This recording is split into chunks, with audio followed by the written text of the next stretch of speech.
começando aí mais uma aula de processamento digital de sinais. Antes de começar a aula propriamente dita, pessoal, tem alguns recados importantes para passar para vocês. Ainda hoje cedo, mais uma vez, eu chequei, né, o cadastro de vocês no Moodle. Acho que a gente está com 3 alunos aqui da disciplina de PDS que não estão com o e-mail do Moodle atualizado para o e-mail institucional. Eu não consegui ainda fazer a inclusão no curso, então fico aguardando aí para fazer isso. Só que a gente também tem outra situação, né, com o Grader, que eu vou entrar em detalhe com vocês, e também com o Drive. Bem, a gente ainda tem vários alunos que não aceitaram o convite do Drive, né, fico aguardando aí que vocês aceitem. Quem não conseguir encontrar mais o convite lá no topo da página, né, da interface web do Drive, me avisa que eu consigo enviar novamente. Aí se às vezes recusou o convite por acidente ou qualquer coisa assim, é só me avisar que eu mando o convite de novo sem problemas, para vocês terem acesso. Em relação ao Grader, pessoal, hoje aí para quem já é veterano aí do semestre passado da disciplina de sinais e sistemas, já deve ter visto que já abriu uma atividade nova no Grader para vocês trabalharem. Se eu não me engano, ainda ontem à noite, a hora que eu estava vendo algumas coisas, eu vi que o pessoal já tinha feito, né, a atividade mesmo antes dela abrir. Eu já vou explicar ali para vocês o que aconteceu e pedir para vocês tomarem um pouquinho de atenção quanto a isso, que pode resultar em problemas no decorrer do semestre. Vou compartilhar aqui minha tela para todo mundo ver do que eu estou falando, e para quem está trabalhando comigo pela primeira vez nesse semestre, também já se familiarizar com a interface aí, que eu também já vou apresentá-la para todos. Então, o MATLAB Grader, pessoal, né, é possível chegar nele através do menu aqui do mosaico dentro da conta do MATLAB, mas também é só digitar grader.mathworks.com que vocês chegam lá. Eu tenho 2 cursos, né, o curso de sinais e sistemas e o curso de processamento digital de sinais. Nós temos 19 colegas matriculados na turma, só que só tem 18 aqui, pessoal, então ainda está faltando um colega aceitar o meu convite aí. Eu não sei se ele já tem conta ou não, vou ver isso já. Olha lá. Ô Leonardo, é você. Leonardo, esses tracinhos todos aqui na frente são indicativos de que você não tem conta. Então, você fez a conta no MathWorks antes de instalar? É na conta que você está tendo dificuldades? Acho que eu fiz a conta aqui. É que se você já tivesse feito a conta e tivesse dado tudo certo, Leonardo, independente de você já ter instalado o MATLAB ou não, o seu nome ia aparecer aqui, porque eu já fiz a sua inclusão. Então eu acho que você está com alguma pendência no seu cadastro. Você consegue entrar no site do MATLAB e ter um login ou não? Aqui no MathWorks eu consigo entrar, tem um login. Então faz um favor para mim, entra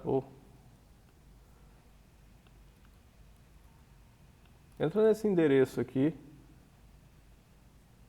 para ver se você consegue acessar e fala para mim o que está acontecendo. Enquanto isso, pessoal, eu vou retomar aqui. A gente tem a atividade aqui que está aberta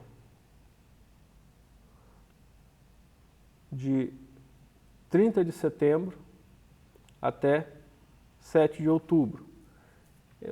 Só deixa eu editar isso daqui, porque esse nome simulado não está fazendo sentido mais nesse semestre. Vamos colocar aqui treinamento no MATLAB Grader, certo? Beleza. Então, tem essa atividade, pessoal, que é a atividade corrente. Como vocês já estavam acostumados da dinâmica, ela ficou visível hoje a 1h45, né, no horário oficial de Brasília.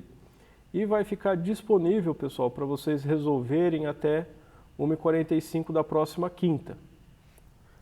Submissão infinita, né, ilimitada aí. Esse pessoal que já fez aqui, pessoal, não sei se todos eles, mas pelo menos um deles já tinha feito ainda ontem. O que acontece, pessoal? Vocês estão vendo aqui que tem várias atividades já, que são todas as atividades do semestre passado. No caso dessa atividade de treinamento específica, pessoal, eu não alterei ela. Então, essas soluções que o pessoal colocou antes da atividade estar disponível, elas continuam sendo válidas. O problema vai ser que nem, por exemplo, se alguém já vem aqui, ó, essa é a atividade que eu vou abrir para a semana que vem. Só que, pessoal, essa foi, sabe, um primeiro esforço das atividades, ó, vê aqui, era para ter sido feita do semestre passado, né, de 24 de junho a 1º de julho. Ó, e teve gente que já fez. Né, ó. Essa atividade, pessoal, é uma atividade do semestre passado, de um primeiro esforço que eu fiz e que eu ainda vou corrigir, eu vou retrabalhar ela para esse semestre letivo com vocês. Então, essa submissão aqui que já foi feita, depois que eu atualizar a atividade, pessoal, eu tenho aqui, por exemplo, a hora que eu abrir o pulso senoidal e eu vou editar a atividade desse pulso senoidal, às vezes dá até um outro nome para ele, virar uma atividade completa. Uma das ações que eu vou tomar aqui, pessoal, é para que ele recalcule todas as soluções, para ter um novo resultado. Ou seja, depois que eu alterar a atividade e que eu pedir para ele recalcular, isso aqui que já está feito e já está correto, ainda vai estar feito, só que vai estar incorreto. Então, esse é um recado que eu quero deixar claro para vocês. Eu não vou remover nenhuma atividade. Quem tiver interesse ou curiosidade de ver, por exemplo, como que foi a prova do semestre passado, vai estar aqui aberto, eu não tenho escondendo nada. Só que, pessoal, não adianta vocês quererem adiantar as atividades. Falando, não, vou fazer tudo agora e vou me livrar dessas atividades acompanhadas pelo resto do semestre. Pessoal, eu vou modificando isso daqui semana a semana. Então, eu realmente, né, de novo, não vou tirar nada daqui, né?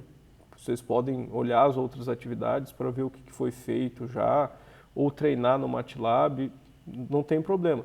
Só que para a atividade de avaliação continuada, pessoal, vocês realmente têm que entrar na semana que ela vai estar vigente para poder resolver ela e verificar, né? Porque qualquer solução que já fique aqui, por exemplo, vou ver se essa última aqui, ó, a partir daqui ninguém mais fez. Mas qualquer solução que alguém venha e coloque aqui antes, pessoal, quando eu modificar o código e pedir para recalcular, obviamente que não vai ser mais uma solução correta, ela vai estar errada. E obviamente que vai refletir na nota. Então fiquem atentos, pessoal, para sempre fazer a atividade da semana. Quando a atividade estiver corrente na semana, obviamente que eu não vou mudar mais nada, né? Ela já fica fixa, você resolveu, você fez, ela vai sair certa. Só que até, pessoal, o horário ali que ela se torna visível, ou seja, até 1h45 de quinta-feira, eu ainda me permito fazer quaisquer modificação na atividade, né? E a ideia é que vocês façam ela no período de vigência da atividade. Eu estou percebendo agora uma coisa, que isso aqui vai ficar meio chato de navegar, pelo fato dele já estar lotado. No semestre passado foi simples, né, porque era sempre a última atividade, porque eu estava fazendo todas do zero e fazia semana a semana. Aqui, conforme a gente entrar no meio do semestre aí, fala assim, mas era a primeira, era a segunda, era a terceira, e tem que abrir todas aí para verificar as datas e tudo mais, vai ser uma chateação. Vou ver uma maneira alternativa de deixar isso bem simples, né, no nome aqui da atividade, para ser fácil de se organizar, mas é sempre simples, é bem fácil verificar quando você tem uma atividade que ainda está com os dados do semestre passado, porque a data limite dela aqui ainda vai estar em vermelho, porque é uma data limite de entrega que já passou, ou seja, ele já está dizendo aqui para você, falando, não, você está tentando fazer uma atividade que já encerrou, mas é porque eu ainda não alterei a data, né? Eu vou fazendo isso semana a semana, mesmo porque, de novo, pode ser que a gente não tenha o mesmo número de atividades que eu fiz no semestre passado. pode ser que eu combine algumas atividades aqui, pode ser que eu exclua alguma, vai depender de como sai o andamento desse semestre. Para quem nunca abriu, deixa eu só abrir aqui a atividade do treinamento. Poxa, já estava aberto, eu que fiz. Abrindo a atividade, pessoal, vão ter os problemas dentro da atividade e aí tem a definição do problema. Obviamente que quando vocês abrem o problema, vocês não vão para essa tela, né? Essa tela é minha, né? Mas se eu abro aqui o Learner Preview, eu já chego na tela que vocês vão chegar de fato, com o enunciado do problema, né? Para geração do degrau unitário e um script que faz isso. De novo, para quem nunca trabalhou no MATLAB, pessoal, qualquer linha que comece com uma porcentagem é um comentário a partir dali. Então os comentários estão aí só para ajudar no entendimento do código. Aqui no Grader, todas essas linhas que estão sombreadas em cinza, pessoal, elas estão bloqueadas, vocês não conseguem mudar. Então toda a parte aqui, estou pedindo para vocês plotarem várias sequências aí utilizando o degrau unitário.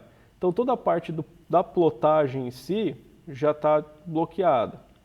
O que ficou editável, pessoal, que vocês vão ter que resolver são essas linhas em branco. Então aqui vocês podem editar. Então são livres para editar as linhas em branco para gerar, por exemplo, as sequências que eu estou pedindo aqui. Então, por exemplo, apaguei essa linha 6 aí, mas eu ia partir dela para obter a solução. Vocês sempre podem apertar esse botão de reset aqui para voltar ao que estava antes, só que lembra, você vai perder tudo que você escreveu na sua solução. Então a gente tem aqui um script já bem preparado para ajudar vocês na solução do problema. Vamos rodar o script. Então, rodando o script, pessoal, lembre-se que é sempre preferível rodar o script antes, para ver se ele está funcionando. A gente percebe aqui que ele gerou para mim 6 figuras, né, do degrau unitário, né, x1, x2, x3, x4, x5 e x6. Está todo mundo aqui. Só que ele não gerou os degraus que eu pedi. Eu pedi lá degraus deslocados, né, aqui atrasado, avançado, refletido, refletido e deslocado, e uma combinação de 2 degraus dando um pulso retangular. E aqui, como o próprio código sugere, todas as minhas sequências estão simplesmente fazendo um degrau na origem. Então, se eu submeter, e aí percebam que a submissão demora bem mais tempo, porque ele vai rodar todo o código na plataforma online, que não é a experiência mais rápida do mundo, e depois vai checar se os resultados estão corretos. Que nem ele vai pegar a variável x1, que é onde eu vou obter o sinal x1 que eu pedi lá em cima. Eu pedi que x1 fosse um degrau deslocado, atrasado de 4 amostras. x1 era u de n-4. Só que não é o que acontece, pessoal. x1 está simplesmente como uma função de Heaviside, está como u de n. Então está errado. Todos os itens, né, do x1 ou x6 estão errados. Então a nota é 0. Como que a gente corrige isso? Tá, beleza. Primeira coisa, a parte que está bloqueada do código, vocês não precisam se preocupar, mas para todo mundo entender. Definir aqui um vetor n, que a gente vai utilizar como a nossa base de tempos, né, inteiro. Definir uma preferência aqui do degrau unitário, porque por padrão o MATLAB faz que o degrau unitário na origem é meio. Aqui a gente está usando que na origem ele é 1. Então, definir isso como uma preferência aqui que não dá para mudar. E a única coisa que vocês vão mexer é nessa linha que tem a função Heaviside. Não sabe como a função Heaviside funciona? O botão da documentação do MATLAB está logo aqui do lado. Então eu posso vir aqui,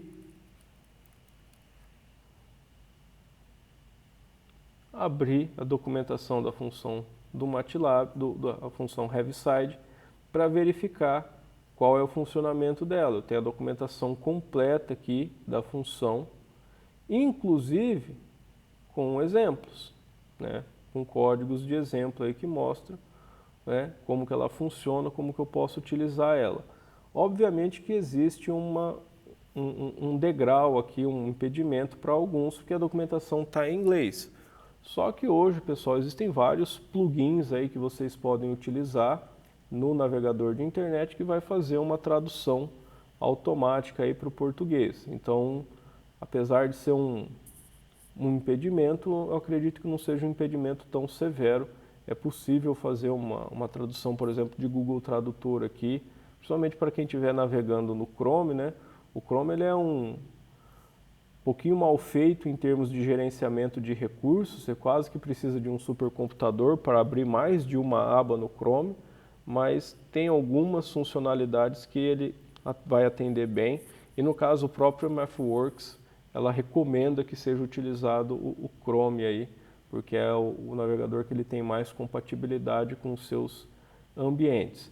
Então vocês vão poder ler aqui toda a documentação da função de Heaviside para ver como ela funciona e olhar assim e falar, então beleza, então agora eu já entendi como que ela funciona. Ela faz o degrau unitário do argumento que eu já coloquei aqui dentro. Então aqui ele está fazendo como se fosse o de n.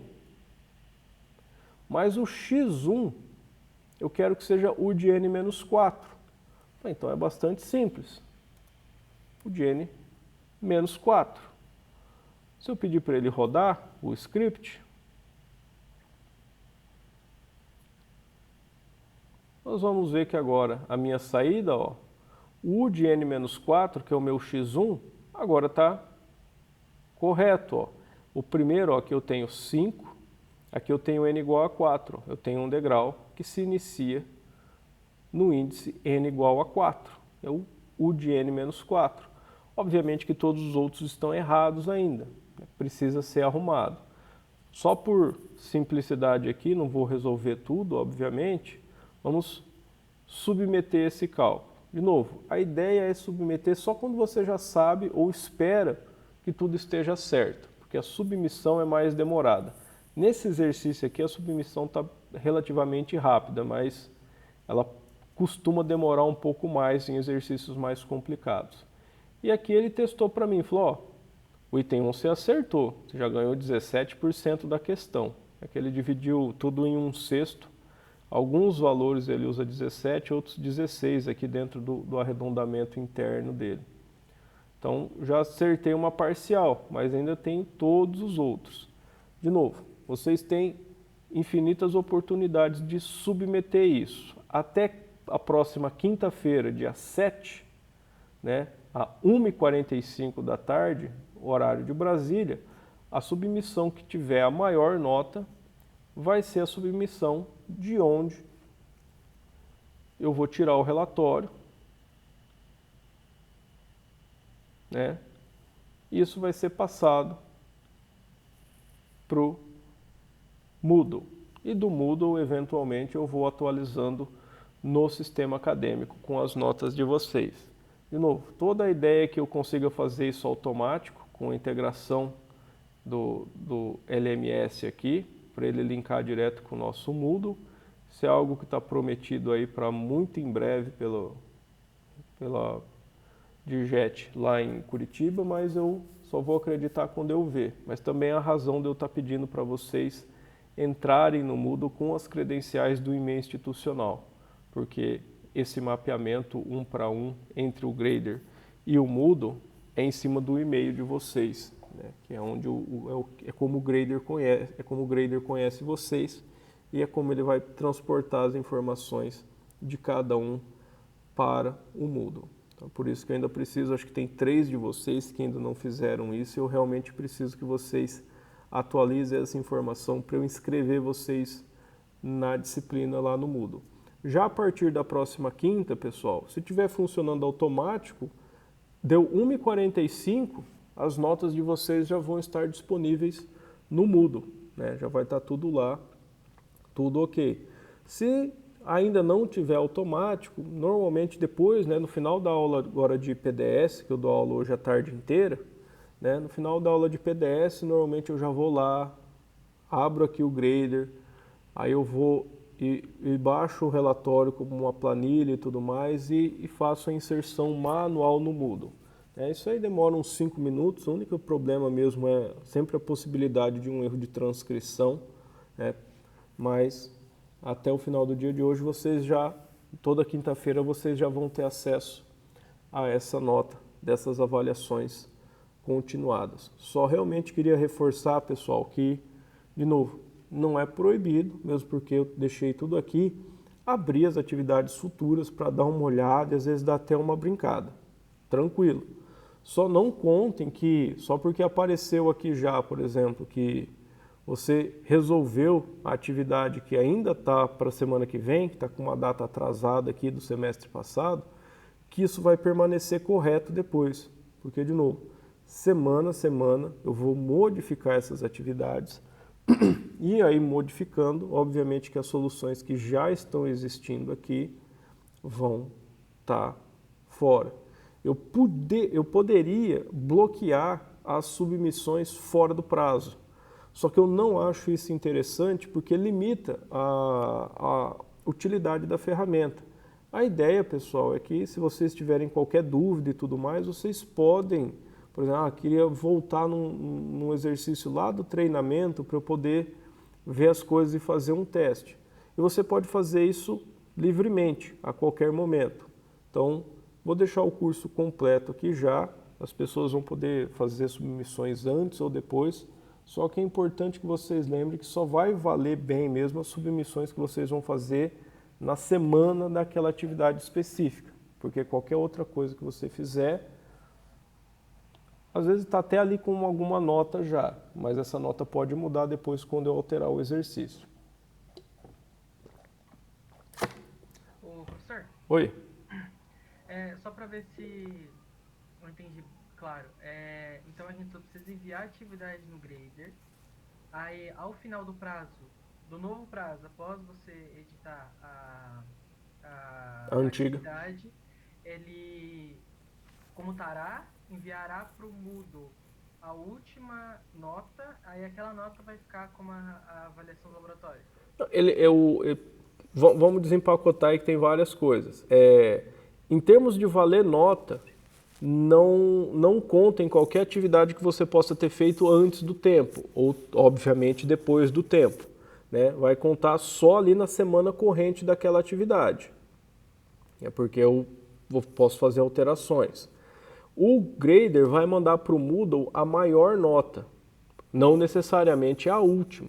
Às vezes, isso aconteceu muito no decorrer do semestre passado, as pessoas não estavam conseguindo obter 100% ali, estavam fazendo, às vezes estavam até ali os últimos minutos fazendo e não conseguiam obter o 100%. Às vezes numa tentativa ali ele mudava alguma coisa no código e a última nota que ele tinha foi menor do que umas 2 tentativas antes, porque ele mudou alguma coisa no código que deixou ainda mais errado. Então isso não é problema. A nota que vai ser computada sua é sempre a mais alta. Então, se você estava com um exercício parcial ali, você conseguiu 75% do exercício, e ali no último minuto você fez uma tentativa nova ali, mas só deu 50%, você não perdeu nada. A sua nota ainda vai ser 75% do exercício, que foi o seu melhor desempenho. Aquilo não é automaticamente enviado para o Moodle em tempo real. Aquilo vai ser enviado para o Moodle só depois do encerramento, porque no encerramento, depois que fechou o prazo de submissões, aí eu vou fazer, tem o botão lá de integração LMS, eu vou pedir para ele, agora atualiza o Moodle para mim. Então ele vai pegar as notas e vai transferir para o Moodle naquele instante. Então também não é algo assim, fiz agora e essa nota já vai aparecer no Moodle. Você tem o feedback da nota porque o grader já te fala ali qual foi a sua porcentagem de acerto. Então vocês já sabem a nota. É interessante olhar o Moodle? Sim, principalmente se eu estiver fazendo a transcrição manual ainda. Já aconteceu no semestre passado de eu cometer algum engano ali. Então sempre fiquem espertos ali para ver se as notas do Moodle de vocês estão ok. No Moodle, vocês conseguem ver todas as notas. Está tudo aberto ali, de cada atividade. Então, é uma plataforma bastante útil para vocês fazerem o acompanhamento, né, do dia a dia. Obviamente que é de fundamental importância, depois das avaliações, vocês também deram uma checada lá se, na hora de passar do Moodle para o sistema acadêmico, se eu também, às vezes, não cometi nenhum engano. Então, sempre fiquem de olho. A minha expectativa só com essa questão de utilizar as credenciais da UTF-PR para acessar o Moodle é que eu possa fazer essa transcrição do Grader para o Moodle de forma automática, sem eu ter que fazer essa transcrição manual, porque daí sobra só uma transcrição manual para eu fazer, que é do Moodle para o sistema acadêmico. Eu não fico só com um ponto de erro aqui na transmissão das notas da disciplina. É porque senão a gente tem que ficar checando tudo 2 vezes. Para mim é ruim, para vocês também é. Então é só por isso que a gente está fazendo esse esforço. Mas o recado importante é, quer olhar as outras atividades? Olha à vontade. Mas, eu já fiz aqui, já acertei a atividade da semana que vem. Não pensa isso. Porque antes do início dessa atividade, eu vou lá e vou modificar ela, eu vou fazer algumas alterações, ou às vezes até vou fazer correções, né, de algumas coisas que não ficaram tão boas quanto deveriam. E a hora que eu salvar essa atividade com essas correções, a solução que você fez semanas antes, ela vai ter uma outra, ela não some essa solução, a solução permanece lá, o grader não apaga nada, mas essa solução, a hora que eu pedir para ele recalcular as notas, ela não vai ter a mesma nota. Muito provavelmente ela vai ter nota 0. Ela vai errar tudo, porque eu mudei o exercício. Então, sempre fiquem atentos, né, para fazer as atividades correntes. De novo, na semana da atividade, obviamente que eu não mudo mais nada. A atividade que está valendo para essa semana agora, ela não vai ser alterada. Né? Essa atividade que já está aí de treinamento. Essa atividade, ela não vai ser... Mas a atividade da semana que vem, que teve um colega que já fez, essa atividade eu vou alterar ela no decorrer dessa semana. Então, para fazer ela com garantia da nota que está lá, é a nota que você vai tirar mesmo, é só a partir da próxima quinta. Só no período que iniciar na próxima quinta, da 1h45 da tarde, até a quinta-feira daqui 15 dias, 1h45 também. Então essa é a parte que eu quero que vocês prestem atenção.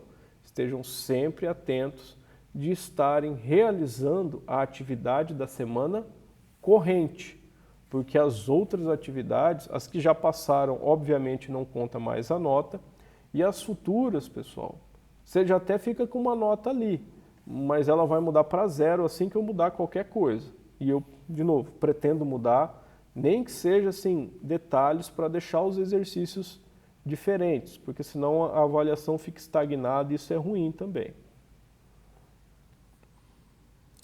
Alguma dúvida, pessoal? Deixa eu dar uma olhada aqui numa coisa só. Acho que deu tudo certo agora, né, Leonardo? Seu nome está aqui. Acho que agora, a hora que você tentar instalar, as coisas vão dar certo. Então aqui, pessoal, agora ficou, pelo menos em termos do grader, ficou tudo certo. Com 12 ensinar esses temas, 19 em PDS, que é o número de alunos que eu tenho mesmo. Só lembrem-se, pessoal, deixa eu abrir aqui para ver, no MATLAB Drive.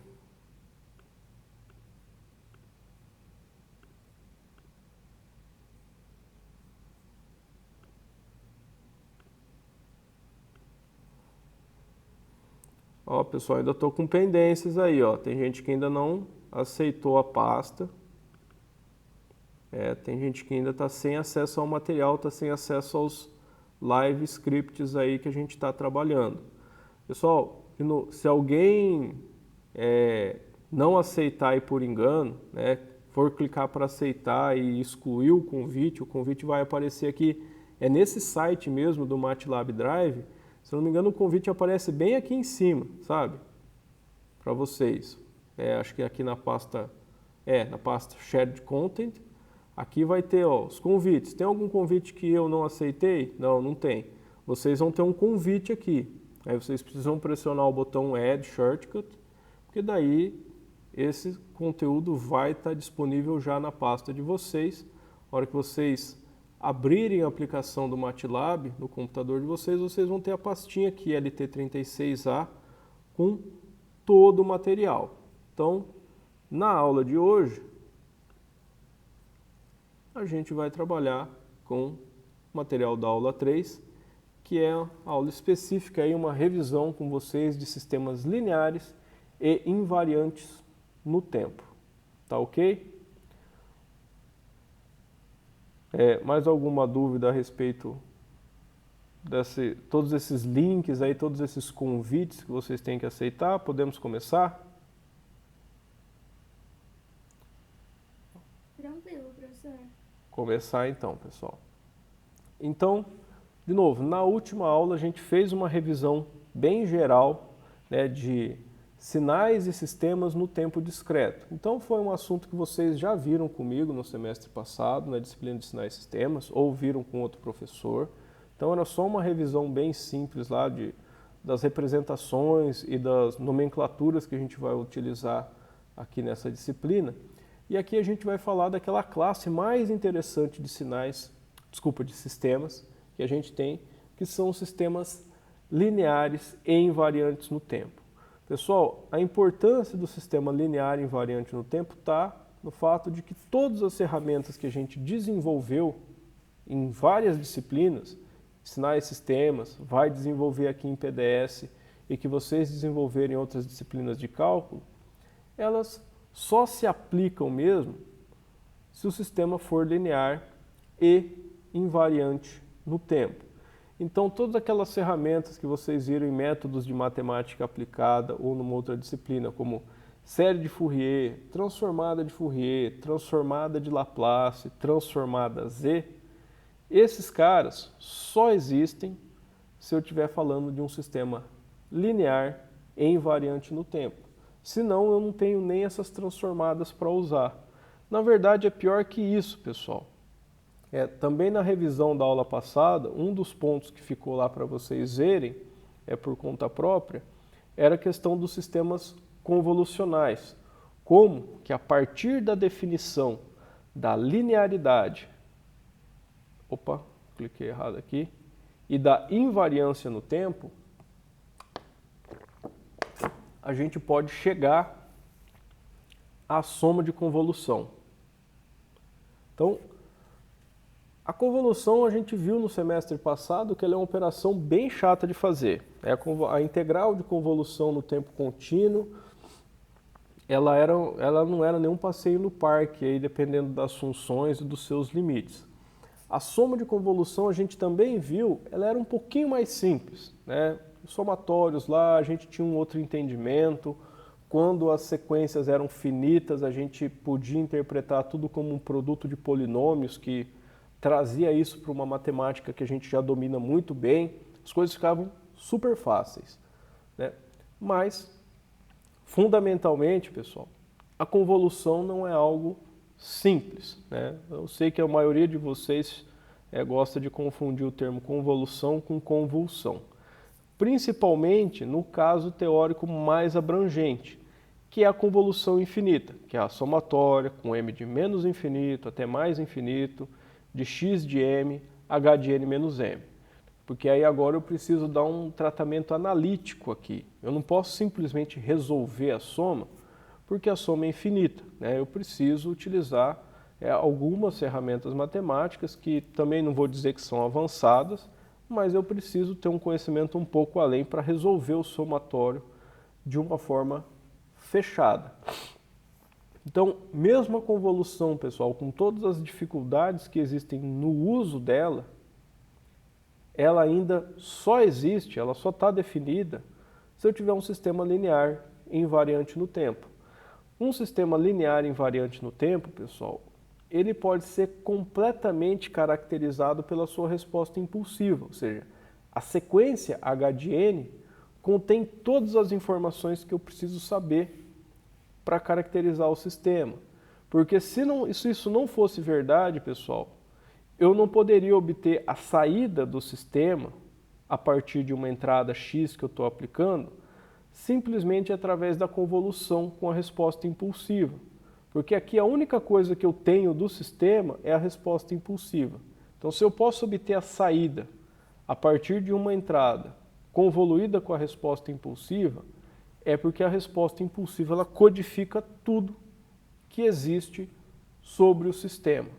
E, de novo, essa resposta impulsiva, ela só é essa sequência bonitinha aí, h de n, né, uma sequência em função da variável n, se eu estiver trabalhando com um sistema que é linear e invariante no tempo. Apesar de não ser algo tão simples, pessoal, a gente ainda tem alguns entendimentos que são bastante triviais a partir da resposta impulsiva. Por exemplo, pela própria definição da soma de convolução, quando a gente volta para aquelas propriedades de sistemas, pessoal, se o sistema é estático ou se o sistema é dinâmico, que a gente também costumava dizer se o sistema era com ou sem memória, né? O sistema estático, ele é sem memória. Deixa eu inverter essa ordem aqui, porque senão pode ficar até confuso. Sistema estático, sem memória. Sistema dinâmico, com memória. No caso de uma soma de convolução, pessoal, a única forma do y de n não depender do x em outros instantes, que não seja um instante n,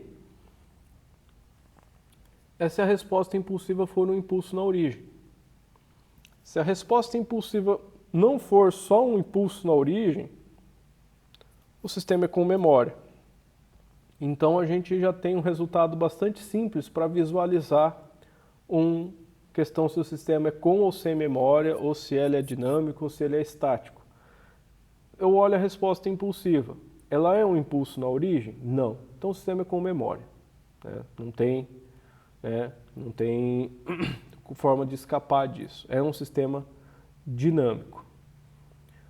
Questão da causalidade. Pessoal, a causalidade também é trivial de ser observada a partir da resposta impulsiva.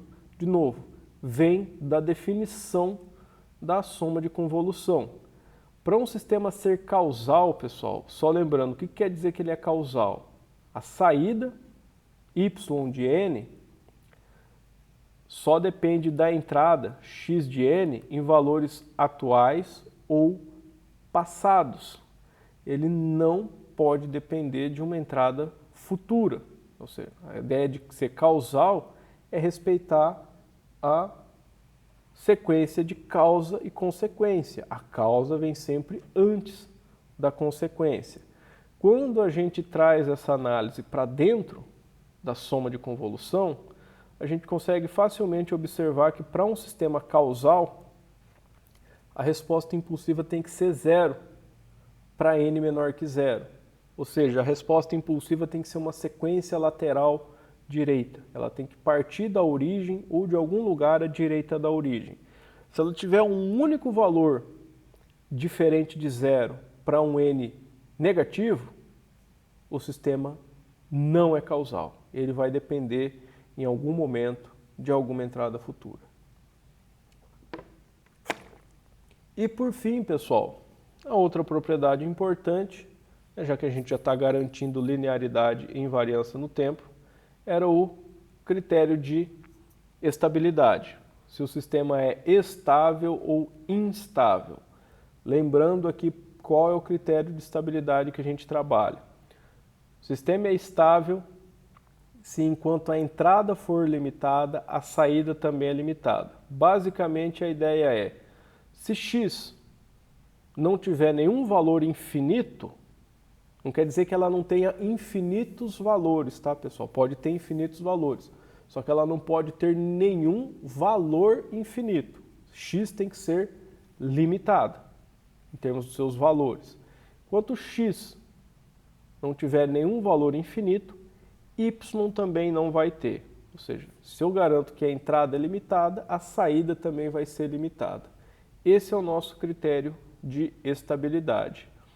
Se eu desenvolvo esse critério aqui em cima de uma matemática, eu consigo provar para vocês, pessoal, que o sistema linear invariante no tempo ele é estável se a sua resposta impulsiva for absolutamente somável, ou seja, se o somatório do módulo de h de n com n de menos infinito até mais infinito for finito, essa é uma definição que está no material da aula anterior, o sistema é estável.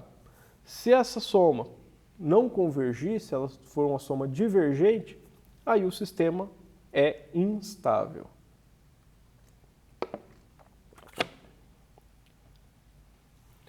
Pessoal,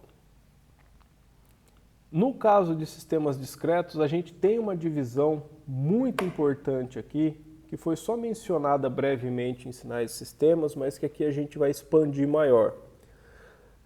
Sistemas discretos, pessoal, a gente sabe que na prática todo sinal de entrada x vai ter suporte finito. O sinal tem uma duração finita, todo sinal fisicamente realizável tem. É um sinal digital, ele tem um número finito de amostras, porque senão, se ele tiver um número infinito de amostras, ele precisa de memória infinita para ser processado, capacidade computacional infinita, e isso obviamente que nunca acontece. Então, o número de amostras é sempre finito. Na prática, amarrar que x de n é sempre um sinal de suporte finito, como eu coloquei aqui, ele tem uma primeira e uma última amostra, ajuda. Porque daí eu posso escrever a soma de convolução desse jeito. Ó. Lembra que a convolução está aqui, onde m são os índices indo de menos infinito a mais infinito, só que quando x tem suporte finito, eu posso transformar isso num somatório finito. E aí quando o somatório é finito, pessoal, a gente já automaticamente acha que a ideia de que a convolução agora é computável. Eu posso resolver a convolução simplesmente fazendo essas multiplicações aqui de x por h e depois fazendo a soma. Só que isso ainda depende, pessoal. Vai depender da resposta impulsiva. Porque a resposta impulsiva, a sequência h de n, ela pode ser finita. Aí eu tenho um sistema FIR, do inglês Finite Impulse Response, resposta impulsiva finita. No caso de um sistema FIR, essa multiplicação de x por h aqui é uma multiplicação de um valor por um conjunto finito de valores, que depois vai dar um número finito de elementos para somar, então a convolução como um todo é computável. Beleza, esse é um caso particular. Só, pessoal, que a resposta impulsiva ela pode ser infinita. No caso, eu tenho um sistema IIR, do inglês Infinite Impulse Response, resposta impulsiva infinita. Por alguma razão aqui o itálico ficou faltando no início. Nesses casos, pessoal, independente do x ser uma sequência de suporte finito, o h não é. E a convolução permanece incomputável. Isso, pessoal, é de fundamental importância em como a gente faz o processamento de sinais. Porque a convolução, a gente viu ela até agora como uma ferramenta de análise, ou seja, como uma ferramenta de estudo dos sistemas e do seu comportamento. Consigo tirar as propriedades olhando a resposta impulsiva. Só que, na prática, com um sinal de entrada de suporte finito e para um sistema FIR, agora a convolução também é computável, toda, porque o meu h de n ele vai ser uma sequência também de comprimento finito, que eu fiz uma sequência de comprimento m, ele vai ter ordem m-1 no meu sistema. E eu consigo calcular diretamente a convolução, ou seja, agora, diferente do que acontecia também no caso contínuo, onde a integral de convolução era uma ferramenta simplesmente de estudo, era uma ferramenta de análise, aqui, pessoal, a soma de convolução se torna um mecanismo de implementação do sistema. Eu posso escrever uma rotina, escrever um código que vai realizar essa soma para um certo sinal de entrada x e para uma certa resposta impulsiva finita h. Isso, pessoal, está pronto para nós no MATLAB. A função conv no MATLAB, ela faz a convolução de duas sequências. Então, se eu salvo lá uma sequência como x e uma outra sequência como h, eu posso colocar lá que y recebe conv de x com h. E ele vai calcular essa convolução para mim. Isso é algo que eu posso fazer no MATLAB e, obviamente, que com algum trabalho adicional é algo que eu posso codificar aí em linguagem C para virtualmente qualquer plataforma. Ou seja, posso fazer num sistema embarcado ARM, PIC, qualquer, o Raspberry, qualquer lugar que eu consiga programar em C ou em alguma linguagem de programação, eu posso utilizar. Uma das grandes vantagens da gente trabalhar com o MATLAB não é o foco da disciplina aqui, eu nem vou ter tempo de trabalhar isso, pelo menos não nesse semestre curtíssimo, né? Mas é que o que eu escrever de código aqui no MATLAB, pessoal, é possível que o MATLAB gere um código C equivalente. E aí esse código C eu posso usar pelo menos como um ponto de partida para uma solução completamente embarcada. Eu também consigo, pessoal, dependendo da plataforma, e aqui no nosso campus a gente tem um investimento já de quase 10 anos que a gente faz isso, que é de comprar kits de FPGA. A gente tem vários kits FPGA da Altera. E eu já fiz um ensaio no passado que deu certo, mas é algo que eu ainda preciso trabalhar bastante em cima para trazer para a rotina da disciplina de processamento digital de sinais, mas é que ligar uma FPGA a um computador com o MATLAB, obviamente o computador também vai precisar do software Altera, para a gente fazer todos os trabalhos de PDS, a gente desenvolve dentro do MATLAB, uma linguagem de nível mais alto.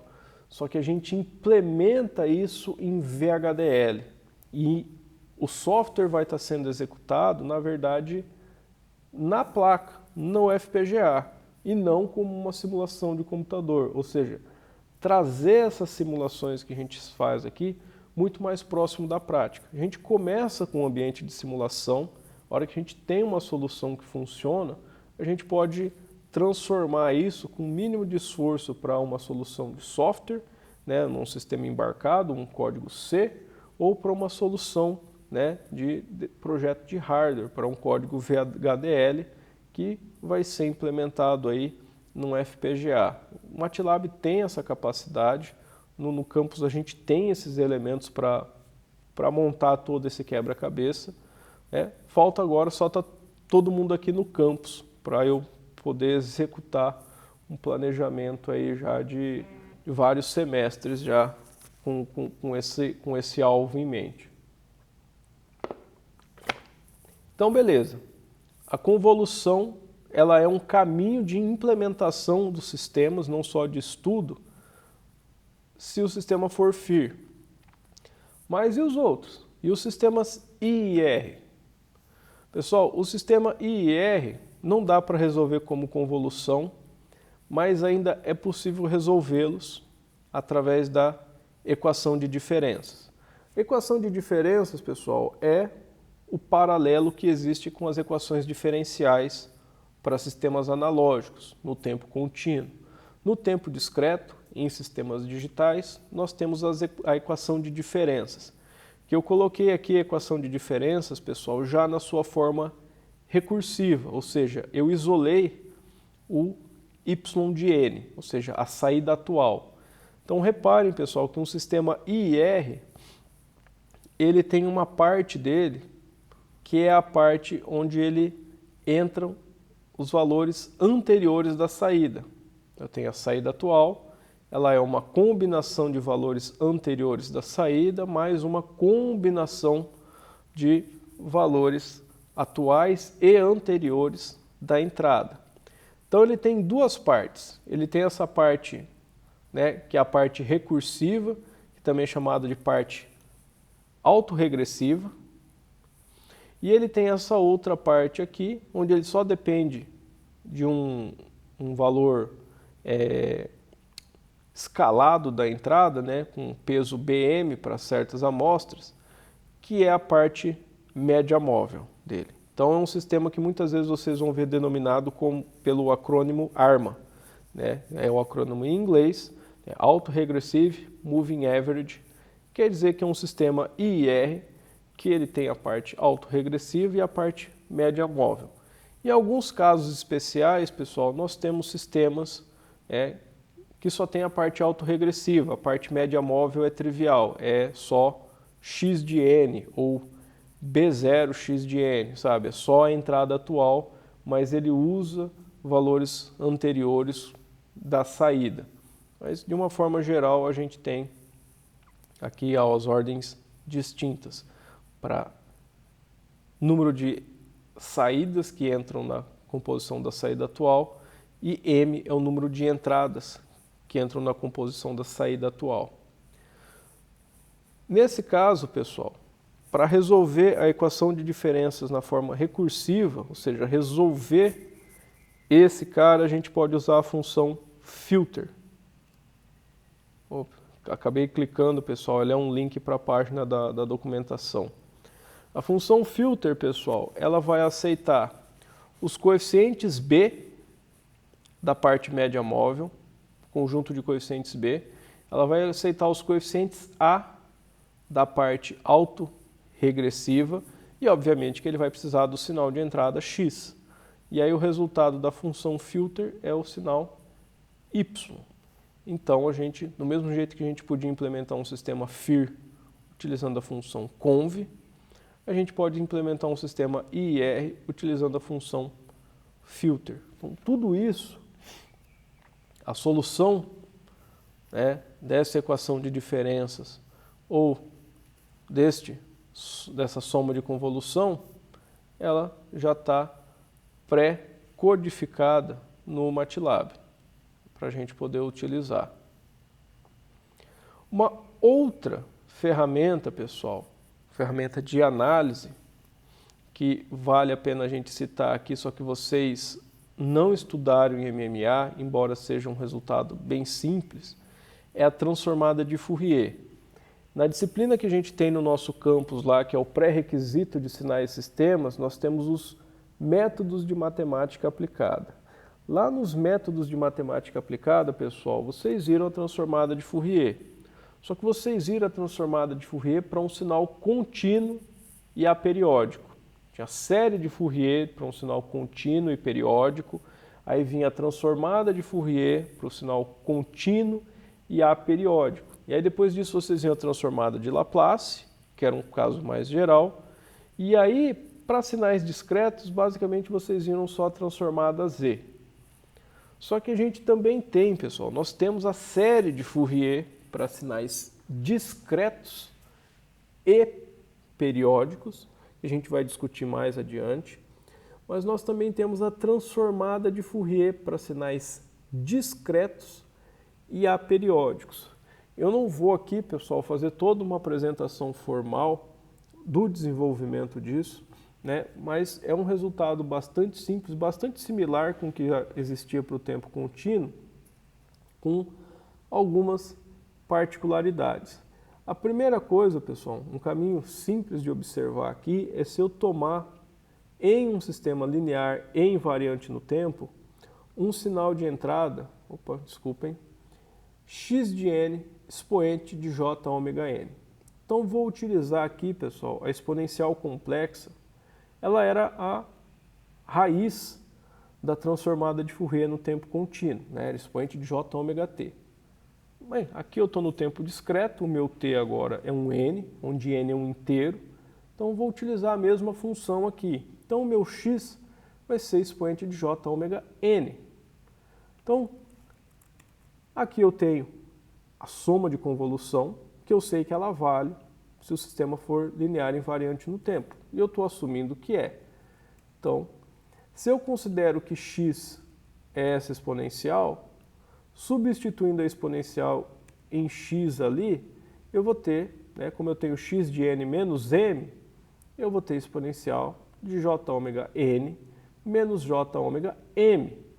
Então, tem o somatório de menos infinito a mais infinito, h de m, expoente de j ômega n menos j ômega m. Pessoal, aqui eu tenho uma exponencial de uma diferença. Posso separar isso em duas exponenciais. Então, eu tenho y de n igual ao somatório em m de h de m vezes o exponente de menos j ômega m vezes expoente de j ômega n, que é esse primeiro cara aqui. Pessoal, esse primeiro cara, expoente de j ômega n, ele não depende do m, que é o índice do somatório. Do ponto de vista do somatório, esse cara aqui é uma constante. Então eu posso jogar ele para fora do somatório. E aí dentro do somatório fica só os termos com índice m. Esse resultado aqui, pessoal, é a transformada de Fourier. Ou seja, o que eu estou mostrando aqui, basicamente, é o par alto-valor-alto-função. A importância, a relevância da transformada de Fourier no tempo discreto está no fato de que o sinal expoente de j ômega n, que é a minha entrada, em um sistema linear e invariante no tempo, ele funciona como um sistema alto-valor, alto-função. Ou seja, eu não preciso resolver todo esse cara aqui para saber qual que vai ser o x de n. Eu sei que a saída vai ser a própria entrada x de n, que é a minha alto-função, multiplicada por um alto-valor, ou seja, toda a operação da soma de convolução aqui, ela na verdade vai ser só, é exponencial complexa, então é a entrada vezes um alto valor associado a essa entrada. E esse alto valor, pessoal, que é o h, expoente de j ômega, ele nada mais é do que a transformada de Fourier no tempo discreto. Então, a transformada de Fourier no tempo discreto, pessoal, ela tem um nome bastante infeliz, a gente vai usar muitas vezes a sigla, né? DTFT, vem do inglês Discrete Time Fourier Transform, transformada de Fourier no tempo discreto. Por que a gente não escreve transformada discreta de Fourier? A transformada discreta de Fourier, pessoal, é algo que a gente ainda vai ver esse semestre, é a DFT, é a Discrete Fourier Transform, mas aqui a gente deixa bem claro que é só o tempo que é discreto. Porque a minha variável ômega, pessoal, minha variável ômega é contínua. Então, reparem, h de n é uma sequência discreta, n é um inteiro. h expoente de j ômega, esse ômega, ele é contínuo. Ele é qualquer valor em radianos por amostra, só que com uma restrição muito importante que a gente viu na aula anterior. Sequências, né, exponenciais complexas discretas, o ômega é periódico. Essa frequência, ômega, ela tem um período de 2π radianos por amostra. Não faz diferença, pessoal. Se eu escolher aqui qualquer valor aqui para ômega, por exemplo, expoente de j ômega vai ser π. Então, se eu faço expoente de jπn, esse sinal é exatamente o mesmo se eu fizer expoente de j3πn. Dá exatamente o mesmo resultado, ou seja, se eu adicionar aí em ômega qualquer múltiplo inteiro de 2π radianos por amostra, eu chego no mesmo resultado. Essa é uma restrição pelo fato do n ser inteiro. O ômega é contínuo. Então, aqui, pessoal, a gente tem uma ferramenta de análise muito importante para para sistemas discretos no tempo, que é a transformada de Fourier no tempo discreto, a DTFT. Como ômega é uma variável contínua, pessoal, isso aqui não dá para nós uma ferramenta de implementação, porque o computador digital, pessoal, ele só consegue trabalhar diretamente com variáveis discretas. Como a resposta em frequência aqui fica em cima de uma variável contínua ômega, isso aqui é uma ferramenta de análise, é uma ferramenta para os nossos estudos feitos à mão, não é uma ferramenta de implementação. No caso aqui, pessoal, a gente vai ver no MATLAB que utilizando o toolbox simbólico, nós vamos conseguir obter no computador algumas DTFTs, mas isso é cálculo simbólico e fica bastante limitado também. Não é qualquer sequência H onde esse somatório infinito converge para uma representação analítica, sabe? Chega numa expressão em ômega que eu posso escrever com as funções matemáticas que a gente conhece. Às vezes esse H não tem um ordenamento muito simples e aí esse somatório não é algo que eu possa convergir para uma expressão fechada, né, de comprimento razoável também. Então, nesses casos, obviamente que não faz nem sentido querer falar de uma análise desse sistema. Mas mesmo tendo um escopo bastante limitado, nós vamos ver que é interessante a gente conhecer essa transformada de Fourier no tempo discreto, porque ela representa um caso limite. E ela é muito útil para explicar também alguns fenômenos que acontecem na prática quando a gente trabalha com sinais que foram amostrados. Principalmente em teoria de controle, vocês vão ver depois, um fenômeno chamado de ringing. O ringing é quando eu tenho uma saída que está oscilando, faço um controle digital de um sistema analógico. E aí, obviamente, que o controle digital é feito em cima de algumas amostras. Só que aí a minha saída analógica, depois da conversão, ela oscila. Ela tem o ringing, é da ideia de ressoar de um sino, que é um tipo de oscilação. Isso é do desenvolvimento original desses sistemas para telefonia. Aí, obviamente, que isso era audível, por isso o nome ringing, né, de ressoar. É um problema que você não consegue observar se você for trabalhar só no domínio digital.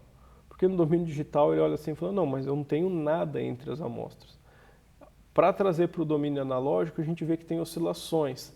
A origem dessas oscilações, pessoal, é algo que a gente consegue visualizar ainda a partir da representação digital, se a gente utilizar a transformada de Fourier no tempo discreto. Então é uma ferramenta que tem aí o seu nicho de aplicação, mas assim, de uma forma bem geral, não se preocupem com ela, não é algo que eu vou cobrar como foi cobrado de vocês em MMA. E ela tem assim, toda a cara e todas as propriedades exatamente igual o da transformada de Fourier que vocês já conhecem. Então assim, ela é praticamente a mesma figurinha com algumas cores diferentes, então não vale a pena ficar alongando muito a discussão. Uma outra transformada, pessoal, que já é bem mais crítica, porque eu sei que vocês tiveram a transformada Z, só que eu também sei que ela foi a última disciplina, o último conteúdo de MMA, muitas vezes já no final do semestre. E já ouvi várias coisas, mas eu sempre já falo para vocês, não é que o professor ignorou e deu transformada Z de qualquer jeito. Eu já ouvi muitas vezes alguns colegas falarem isso, mas eu sempre defendo o professor. Não é, gente, é porque vocês já estavam cansados, né? Vocês já estavam de saco cheio, estava acabando o semestre, vocês já tinham visto 3 transformadas, e aí vinha o professor nas últimas 2, 3 semanas para falar de mais uma. Então ninguém aguentava mais e é por isso que a transformada Z fica comumente aí como o patinho feio aí das transformadas para vocês. A gente vai estudar a transformada Z em maior detalhe no decorrer da disciplina PDS, é uma revisão um pouquinho mais pormenorizada, mas de uma forma bem geral, pessoal, a transformada Z, ela é uma generalização da transformada de Fourier no tempo discreto, da DTFT. Por que que é necessária essa generalização? Pessoal, essa série infinita, a gente sabe que o expoente de J ômega n tem duração infinita. O H de n, ele pode ser tanto um sistema FIR quanto um sistema IR. Às vezes o somatório vai dar infinito ou não vai dar.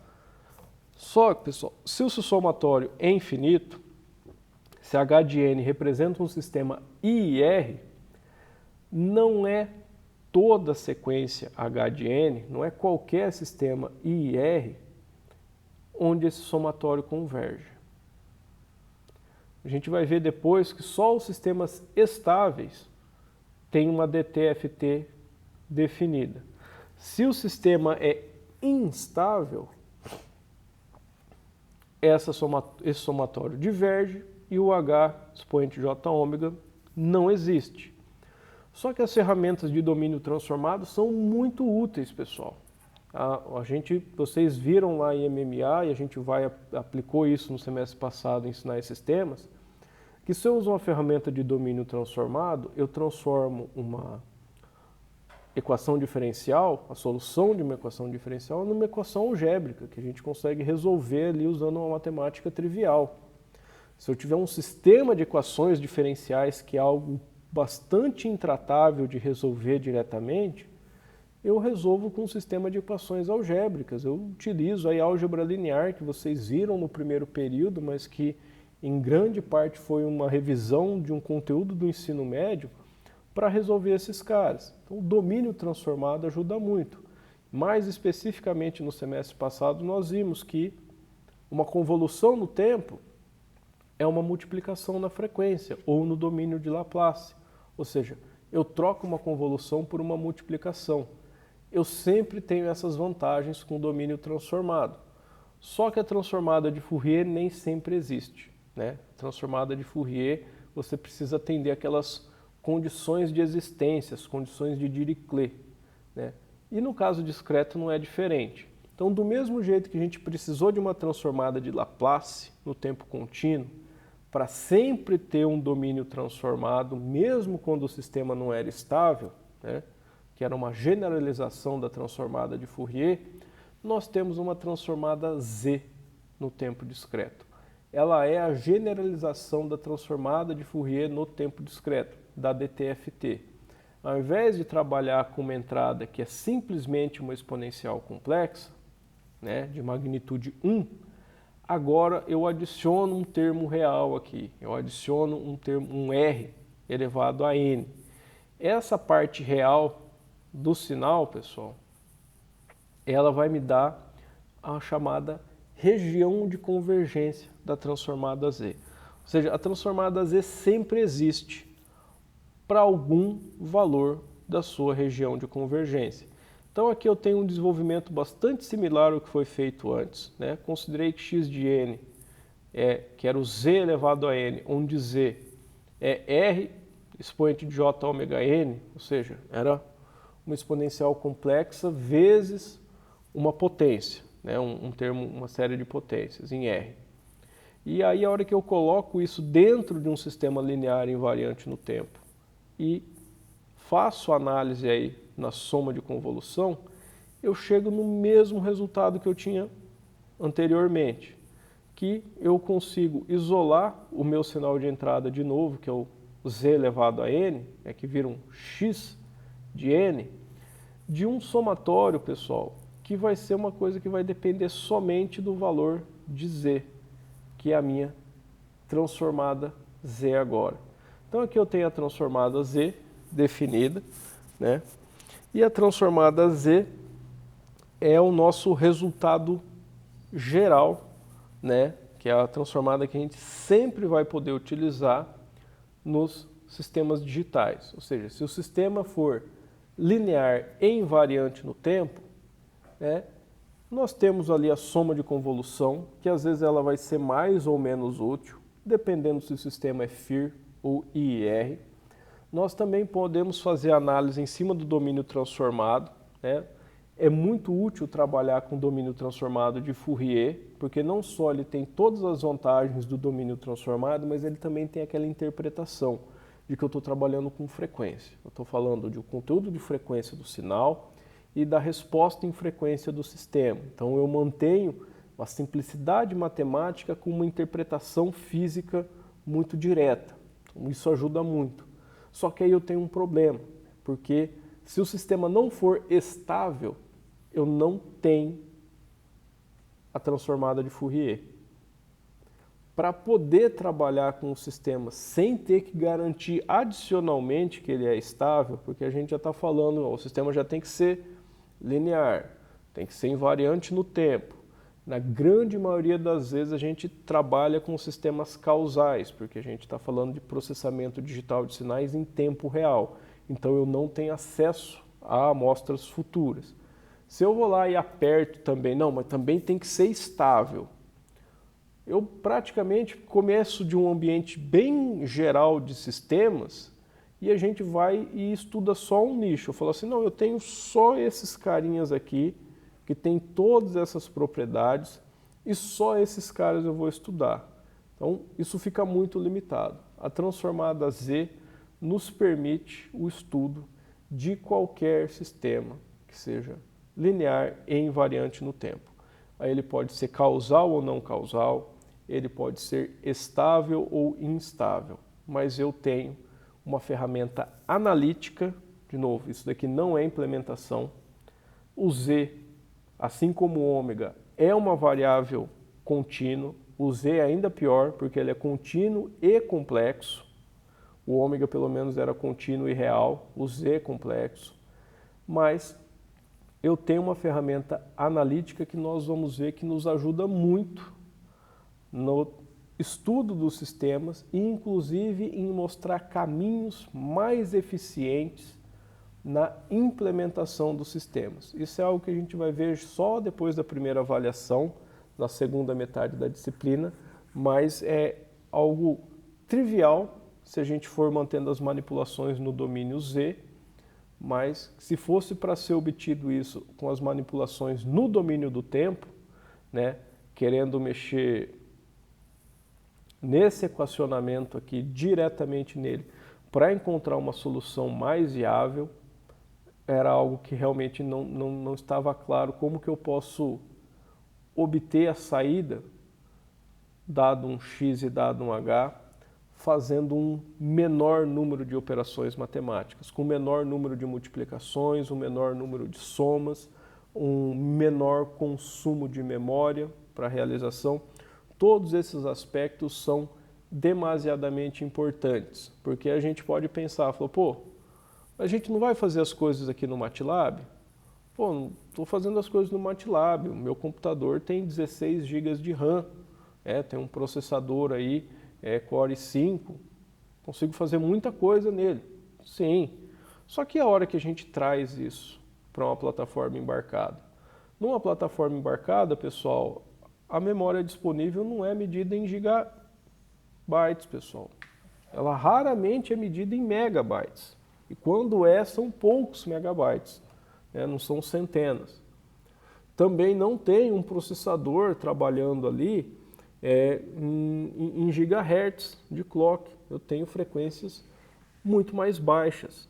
Então, essa ideia de usar a transformada Z como uma ferramenta para buscar representações matemáticas que chegam em soluções mais eficientes, essa é a diferença, pessoal, entre eu conseguir implementar um sistema numa plataforma embarcada, como por exemplo aí, muitos de vocês eu acredito que até já tenham ou vão adquirir logo logo, que eu vejo, ou pelo menos via por aqui nos corredores antigamente, um Raspberry Pi. Agora o dólar ficou mais caro, capaz de ter ficado um pouquinho mais salgado, mas na época que eu vi, eu lembro, acho que um Raspberry Pi eram R$50, não era um investimento muito alto, e você tinha uma plataforma de desenvolvimento praticamente completa ali na sua mão para você fazer o que você quisesse dentro de uma eletrônica embarcada. Você vai falar, mas consigo fazer a mesma coisa que eu faço num computador de 1.000, 2.000, 5.000 reais num Raspberry Pi de 50 reais? Obviamente que não. Mas se você sair de soluções triviais, né, de soluções força bruta na construção dos algoritmos, vocês vão ver que dá para fazer sim muita coisa que você achava que não era possível, às vezes nem fazer no seu computador, e que você consegue fazer no Raspberry Pi em tempo real, sem sofrer com nada. Mesmo porque ali, dependendo de como você implementa o seu sistema, você não precisa de um sistema operacional todo rodando, com várias interrupções, com vários processos, disputando ali pelos recursos limitados. Não. Se você está numa aplicação embarcada, quase sempre a gente está com um sistema ali que está funcionando para um único propósito, ou que tem uma cadência temporal entre diferentes tarefas muito bem definida, né? Já a distribuição dos recursos no tempo para as atividades, ela é fixa, ela não fica com essa questão de alocação o tempo inteiro, que já é um peso adicional no sistema. Então é comum que a gente, mesmo com um hardware menos poderoso, se a gente vai dedicar a totalidade daquele hardware para alguma aplicação, a gente tem soluções em plataformas embarcadas menos poderosas que são muito mais estáveis e com um funcionamento confiável do que se eu estivesse fazendo isso como uma aplicação rodando num computador convencional, né? Porque a aplicação rodando no computador convencional ela está sujeita a várias externalidades ali de outras aplicações rodando e dos limites do sistema operacional, e isso tudo pode impactar bastante os recursos que a gente tem de máquina que vão ser dedicados para a aplicação. Computador pessoal não é uma ferramenta para desenvolvimento de sistemas em tempo real, né? Independente de quais sejam os requisitos, simplesmente não é. Não está na arquitetura da plataforma funcionar dessa maneira, né, como um sistema em tempo real. Já plataformas embarcadas são, né, ou pelo menos podem ser construídas para implementação de sistemas em tempo real, que é uma outra medida de confiabilidade e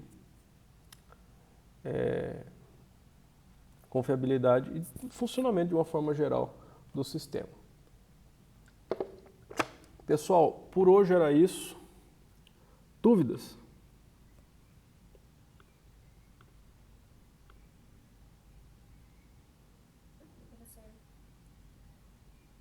Pessoal, então, agora, de novo, é a primeira vez que alguns de vocês podem estar utilizando o Grader, né? Já vou deixar como fiz no semestre passado, né? O restante da aula aí a gente ainda tem 20 minutos.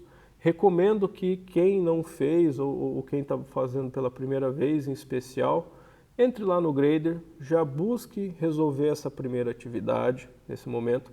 Eu já vou encerrar a gravação da aula, mas eu vou permanecer online aqui até 5h30 para atender as dúvidas aí. E eu sei que as únicas dúvidas que vão aparecer nesse momento vão ser, e se for alguma ainda, a respeito da atividade da avaliação continuada. Para quem for sair, pessoal, já desejo aí um bom descanso, um bom fim de semana e até terça-feira que vem. Até mais, professor. Tchau, tchau. Obrigado, Tchau, professor. professor. Até mais. Até mais, professor. Tchau, tchau. Falou, professor. Valeu. Até mais.